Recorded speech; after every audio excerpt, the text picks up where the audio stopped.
Since the president often says that this war would not have started if he were in office, and True. and Putin confirmed that. It's true. Do you accept that as truth? The European leaders do. Well, and President Putin himself said that, by the way. He did say that. Negotiate to end the war as soon as possible, only 22%. Look at where we are now. It's a complete flip. It's the inverse. Now 69% want to negotiate to end the war as soon as possible, compared to just 24% who want to fight until Ukraine wins. That's a 49-point drop in this position. Now, of course, negotiating to end the war as soon as possible, that's a bit more nuanced, right? Ukrainians don't want to agree to all of Russia's demand, but I think the idea of even there being some territory that would be not formally recognized as being given that Russia could in fact stay in, that does have majority support, but the idea of formal recognition of Russia's demands, absolutely not. So 24 hours after Trump hosted Zelensky and European leaders at the White House, it is fair to say that the negotiations appear to be a massive and crushing success. And keep in mind, I'm not asking you to believe that based on blind loyalty to an ideology, unlike the mainstream media. I am taking a look at the actions and movements that are happening in the real world. The fact that European leaders and Trump alike are now confirming that a trilateral peace summit will be taking place very soon between Putin and Zelensky. That is clear evidence that Alaska was not a waste of time, like the media tried to say, nor was the meeting here on Monday. Now, that said, these so-called journalists are having a difficult time grappling with all of that, because we know the entire time here they thus far have tried to mock and ridicule Trump. Haha, he can't get the negotiations done. He's a clown on the world stage when it came to the Alaska Peace Summit. They said that Trump got steamrolled, but at the same time, they were mocking him for not giving Putin a ceasefire or this or that. But now that Zelensky and, again, the real world actions are disproving this idea that the so-called negotiations are going nowhere, well, needless to say, it's a difficult time. We'll show you that in today's video, as well as give you that news on, well, ever since the peace summit, what has happened now? So that said, guys, do us a favor before we get into it. If you enjoy our content, make sure you hit that like button down below and subscribe to the channel if you are new. Subscribing is not only the best way to support our videos, but it also ensures that you can stay up to date with all of the latest news and coverage. And with that in mind, I mean, I guess let's just start here. To the pro-war media, it's worth keeping in mind these people represent the exact same political establishment that cheered on this war as it is happening. They do not want to see peace.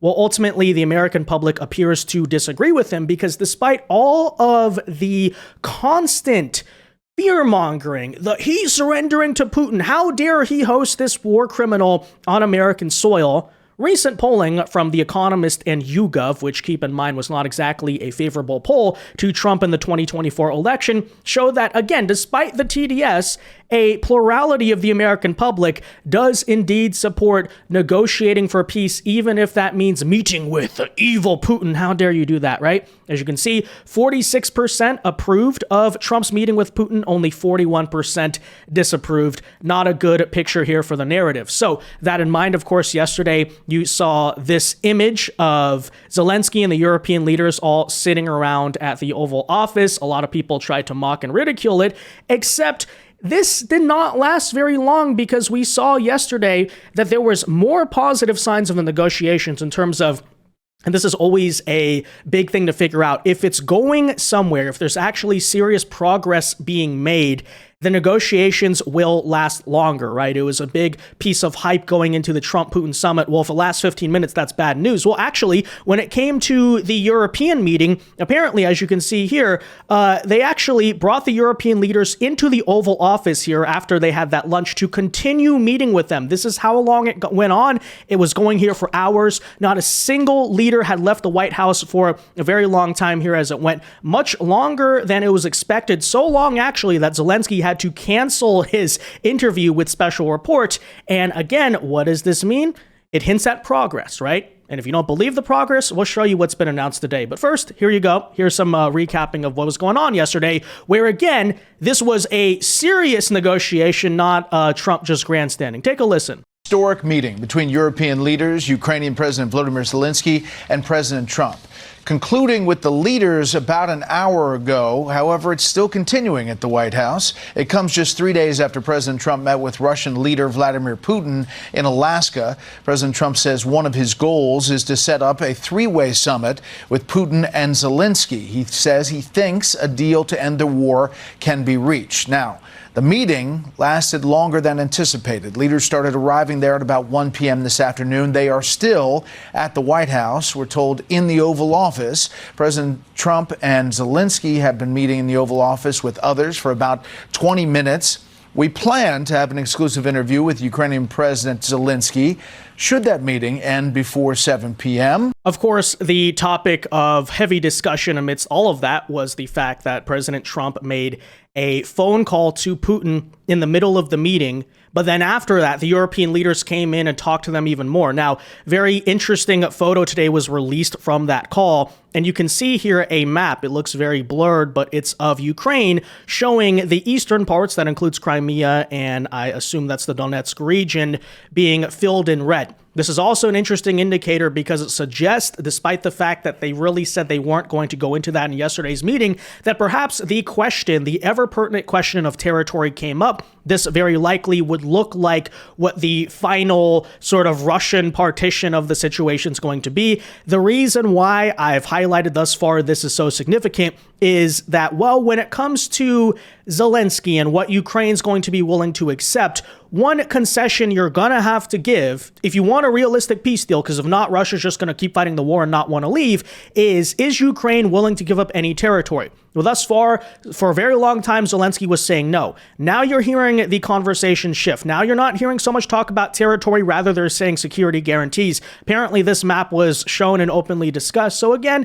these might be some signs of progress. But the biggest one is the announcement today. Clearly, it went well enough, right? So Trump saw enough from Putin and enough from Zelensky that indeed the Trilateral summit, this means Trump will be mediating a meeting between Putin and Zelensky after, again, this seemed impossible, right? How could this ever happen? They seem to be in complete contempt for one another. Well, here was the statement today on Truth Social. Quote, I had a very good meeting with distinguished guests, Vladimir Zelensky of Ukraine, Emmanuel Macron of France, obviously Finland, Italy, Keir Starmer of the United Kingdom, Chancellor of Germany, Friedrich Merz, who made a complete embarrassment of himself, but we don't have to talk about that. The European Commission leader, the Secretary General of NATO, all of these people in the White House, which ended in an even further meeting in the Oval Office. During the meeting, we discussed those very hotly debated security guarantees for Ukraine, which guarantees would be provided by the various European countries. So they did get into the details here. With the coordination with the United States of America, everyone is happy about the possibility of peace for Russia and Ukraine. At the conclusion of the meetings, I called President Putin and began the arrangements, here you go, at a location to be determined between President Putin and President Zelensky. After that meeting takes place, we will have a trilateral, which would be the two presidents plus myself. So there's actually looking to be 2 extra summits here. Again, this was a very good step, early step for a war that has been going on for almost 4 years. VP JD Vance, Marco Rubio, and Steve Witkoff are coordinating with Russia and Ukraine. Thank you for your attention to this matter. Now, that said, obviously, people love to highlight that, oh, Trump lies. He just says things and then they're not real, blah, blah, blah. Well, that said, we got the announcement here today from the German Chancellor, Merz, the same guy who was like, we need a ceasefire, right? Germany out there at the meeting yesterday demanding very random garbage, even though, as I highlighted in the stream, if you watched it, first of all, the war started partly, actually a major contributing factor people don't talk about, is the German reliance on Russian energy, particularly natural gas, which Trump warned the Germans against a lot in the first term. They didn't listen. Inevitably, it gave Putin enough leverage to know that the EU couldn't do much to touch him. But nonetheless, even the German chancellor, who's caused a bunch of problems to sabotage, I should say, what Trump has been trying to accomplish thus far, his sources are indeed confirming that within 2 weeks, they expect to see a Trump, Putin, and Zelensky trilateral meeting. So again, if you don't believe Trump, why not believe the Europeans who are saying the exact same thing? The German chancellor has just told reporters that the president spoke with Vladimir Putin, agreed that the Putin-Zelensky meeting is going to happen within 2 weeks. So that's from Chancellor Merz. Listen, we've got more with the panel. Final thoughts about today's White House. So correction from that caption there, it appears that Bear was saying the first Putin-Zelensky meeting, and then you're going to see the Trilateral. But still, again, the fact that Putin and Zelensky, hated leaders of one another, are meeting with each other, at this point, it is virtually impossible to deny that this is a huge sign of progress, right? Putin coming to Alaska, you could say, oh, he's buddies with Trump. Don't you remember the fake narrative of 2016? Okay, fine. But Putin and Zelensky, that's very hard to deny. If that does go through, if that happens, this is a huge step towards peace. Now, according to Russian sources, Putin did tell Trump that he is ready to meet with Zelensky. So the feeling appears to be mutual here. And yet, even despite all of this, despite the fact that the Germans are saying it's going to happen, reportedly Putin is saying it's going to happen, Trump is saying it's going to happen, today in the White House press conference, the media still tries to deny, because now this is the only avenue they have. They can no longer criticize because their criticisms from Friday have largely come not true. They've been proven false already. So now they're just trying to deny that. Oh, that's not going to happen, right? You see this question from the press. How does Trump know that Putin wants to have this meeting soon? And, well, take a listen to the response, because you can clearly see here the TDS is not working out so well in this regard. What indications is the president getting from Putin that he wants to have this meeting with Zelensky soon? Because he spoke to him directly yesterday. And he expressed that Haley, sooner rather than later. He spoke to that directly yesterday, and the president put that in his statement that he gave to all of you, the news media, knowing you'd be asking following that conversation in the effort of transparency.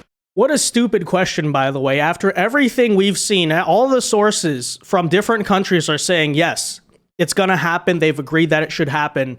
Still today, pretending as if Trump is just making things up. Okay. Now, that said, in the wake of all of this, as you could probably expect, over at CNN, you're seeing massive and ludicrous amounts of what we like to call cope on this regard, because they have been completely disproven in all the things they were hoping for. So now all they can say is, well, it hasn't happened yet. They announce it's going to happen. How do you know it's going to happen, right? Take a listen here. This is what we're dealing with. You know, these people, you wonder why he will never get the Nobel Peace Prize. He probably won't, even if he ends the war in Ukraine. This is the reason why. These people refuse to give him credit for anything. They always want to prove themselves right, even when, as you can see, there's a lot of coping going on, because the facts, the actual events in the world are not really working that much in their favor, are they? What's your reaction to this news? First, wow. Second of all, you know, I'll believe it when I see it. And I think that's probably a lot of people's reactions, given how Putin has been able to string this out. And, you know, from what I hear from Moscow, yes, Putin wants this war to end. He wants to wrap it up and secure his gains, but he also sees no reason to stop now. He sees the momentum as being at his back, the wind at his back. And so he's also expert at dragging things out, at saying, well, let's look at the details. And I really do think the details matter, obviously, everywhere. But what is a security guarantee for Ukraine that would be enough for Ukraine, but not too much for Russia? And we saw the Russian Foreign Ministry, for example, today lashing out already, saying that posting any troops from any of these countries on Ukrainian soil as part of a security guarantee for Ukraine would unleash, they said, unlimited escalation of the war. Yeah, so look, her comments there are not entirely wrong. They're actually many of the same concerns that I have voiced about, well, when it comes to security guarantees, you know, you can say that Ukraine's not going to join NATO, but if you have NATO troops peacekeeping in Ukraine, wouldn't that effectively be the same thing? That's something we have mentioned. We've also mentioned the fact that, yes, she is correct there. Russia is not in any hurry to end this war. They're going to make sure they have a favorable deal to them because they're already winning. However, have you suggested or ever tried the idea of giving Trump credit for anything? Have you just thought about it, right? The fact that he's doing this, first of all, because Joe Biden never even made an attempt. The fact that we're soon to see a Putin-Zelensky meeting, which, needless to say, is very unprecedented given this war, right? It's a big deal, okay? It's not some small thing to play down. And all you're saying is, whoa, there's going to be details to negotiate. Yes, there are. Obviously, there are. There always have been. But how about stop and take a moment and realize that everything you guys said on Friday about this being a disaster was clearly not the case. Clearly, things are moving in the positive direction. We're not saying there's still not work to do, because there obviously is. We've brought up those points. But seriously? Seriously? Now, that said, here's a pretty hilarious moment as an Axios reporter joins Laura Coates over at CNN, and he doesn't look happy to say it, but after speaking with his little sources in the White House, he is confirming that actually, no, the meeting yesterday, despite what they keep on trying to say, did indeed go quite well, which again should be obvious given the fact that it went for longer than expected. And now all these countries are talking about Putin and Zelensky meeting. Just saying. I'll begin with the reporter who always has the inside scoop, senior politics reporter for Axios, Mark Caputo. Mark, good to see you. Look, I have to tell you, it's hard to imagine, after all that has happened, Putin and Zelensky face to face. Is Trump really confident that he can actually make that happen? And not just happen, but a productive meeting happen? I mean, he's a power of positive thinking guy, and one of his advisors that we spoke to in Axios that we quoted today said he has an always rosy view of things, but so does Marco Rubio, the Secretary of State, Steve Witkoff, the special envoy. They felt good coming into this meeting as of yesterday and as of this morning. And after this meeting today, they feel even better. Whether the feeling is justified, whether it's going to last, we're going to see. Did the tone of the meeting surprise you, Mark? I mean, especially after the Alaska summit with Putin. I mean, Trump seemed to be putting pressure on Zelensky to make a deal. And then they had that very hostile meeting back in February when there was even a lot of hay about what Zelensky had on. Did the tone of this meeting surprise you? No, because we in the media and a lot of Trump's critics and pundits like to focus on, oh, Donald Trump said there was going to be a ceasefire. And if he didn't get a ceasefire, he was going to be disappointed. And he comes out of this meeting with Putin on Friday. There's no ceasefire. And yet he didn't express disappointment. Well, what's going on? Well, the story we wrote today kind of spelled out for people that this is sort of simple math for Donald Trump, which is get Putin in a room, meet with him, see if he's ready for peace and if a peace deal is possible. Then get Zelensky in a room, see if he's ready for peace and if a peace deal is possible. Then get them both in a room. Now, then the hard work really begins getting them to agree to a peace deal. So Donald Trump is going to do and say almost anything he can to have them get in that room. And one way he's going to do that we've seen so far is to be very positive about things and to try to move things along. This is a momentum game for him. It's one meeting at a time, one little win at a time, momentum, forward progress. You can just see it. They are trying so hard to deny it. They're trying so hard to not give Trump credit, but they can't help themselves. Because they're acknowledging, well, the White House seems very positive about it. It's actually looking pretty good. Gee, you don't say. Again, we're not telling you the war is going to be stopped overnight. What we are saying is that if there's going to be peace in this situation, Trump is doing all the right things to make it happen. Thank you, Axios, for admitting there's a strategy to his negotiation. You know, there's a method to the alleged madness there, first of all. And secondly, that method clearly seems to be working. It's moving somewhere, okay? Again, Putin and Zelensky meeting. That is a huge deal. You cannot downplay that. You cannot sit there and pretend like, oh, that's just another normal foreign leader summit. No, that is obviously huge. And that should, of course, go without saying. So all of that in mind, I'd like to close today by reiterating what we so often say, that there are two reasons why the media is trying so hard to sabotage the peace talks, which I clearly think they are, and downplay Trump's accomplishment on this, or, you know, just try to pretend like nothing is happening. And yes, of course, reason number one is pure Trump derangement syndrome. They don't want to give him credit for anything. But of course, it's also worth noting, as I so often say, that indeed there's a bigger reason. And that is the very fact that the media represents the very same establishment, neocons, and neoliberals who have cheered on this war. They don't want to see it stop. And, well, we know what that's all about, right? Take a listen to the press conference today where Leavitt tells the media that to their own faces. Check it out. However, one thing that has absolutely not changed is the media's negative and downright false coverage of President Trump and his foreign policy accomplishments. From the beginning of this entire process, much of the left-wing media has been actively rooting against the President of the United States in the pursuit of peace. Initially, the media ridiculously claimed that President Trump was somehow beholden to Russia for even agreeing to have a face-to-face discussion with President Putin inside of the United States. The media said President Trump was making a grave mistake by, quote, legitimizing Putin. They were aghast that President Trump would treat another world leader like a world leader. The media relentlessly attacked President Trump and claimed he suffered a, quote, major defeat for not immediately emerging with a final agreement, even though he said heading into that meeting, this was a meeting to listen and to understand how to move the ball forward. All weekend following those historic U.S.-Russia bilateral talks, we listened to clueless pundits on television trying but failing to claim that the president had failed. The so-called experts in the foreign policy establishment, whose record is nothing but endless wars, trillions of wasted taxpayer dollars, and dead Americans, have the nerve to try and lecture President Trump, who has solved 7 global conflicts in 7 months, about peace.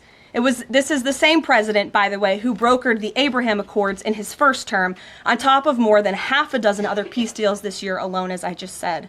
We also saw yesterday the president of Ukraine and all of the other major leaders of Europe fly across the Atlantic Ocean to meet President Trump at the White House because of the progress that was made, and that, if you ask the media, failed meeting, but it was not. It was highly productive and it was successful. This is why Americans' trust in the mass media is at a lowest point in more than 5 decades. Diplomacy is a delicate process, and instead of reporting the facts about what is happening here at this White House and what is happening between this president and other leaders around the world, many outlets in this room continue to try to actively undermine the president and sabotage the efforts towards peace. Boom. Fantastically said. I have nothing else to add besides start putting together compilations, guys, of all of the media denial on this front. Because ultimately, if Trump is successful, despite their best wishes and sabotage attempts, they're going to be pretty satisfying to watch, needless to say. But that said, guys, let me know your thoughts on all of this in the comment section down below. Be sure to leave a like on this video, subscribe to the channel if you are new, and until next time, God bless and peace.